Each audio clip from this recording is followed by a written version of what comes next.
Guys, ngayon guys, gagawa ko ng cake. Ito pala guys, na-freezer ko na to ng ilang araw. Ang gusto ko sanang gawin sa birthday ng anak ko, yung carrot cake. Kaya lang sumama ang pakiramdam ko mga guys. Kaya itong tira na lang na nasa freezer kong cake, ito ang gagawin ko sa kanya. Ayan guys. Guys, yung ating icing, nalagyan ko na siya ng flavor na chocolate. Ayan guys. Tapos to, tanggalin ko na yung plastic at mag-umpisa na tayo maglagay ng icing. Ito na guys, tanggalin na natin yung plastic. Manipis lang guys itong aking natira. Kaya, ano yun na lang natin to guys, bibiakin para medyo kung mapalalagyan natin ng icing sa gitna. Tingnan nyo guys, nakalimutan ko. Yun yung aking camera. Ayan siya guys. So, talagyan ko na pala siya ng pati palaman sa ilalim. Ayan siya guys. Manipis lang talaga siya. Nasa mga half inch lang yata ito guys. So 1 inch. Ayan. Lalagay tayo ng design sa ibabaw.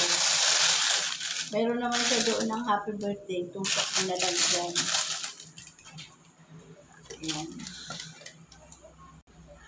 Ito na siya guys. Lagyan natin ng konting design. Ayan.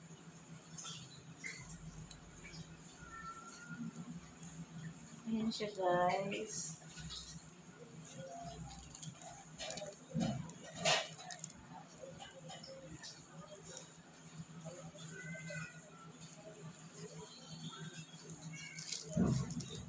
Tapos pagdating talaga dito guys, so alanganin.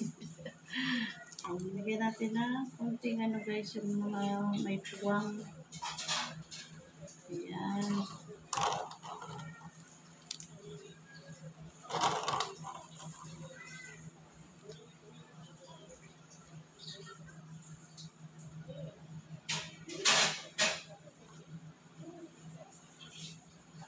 Ayan siya guys.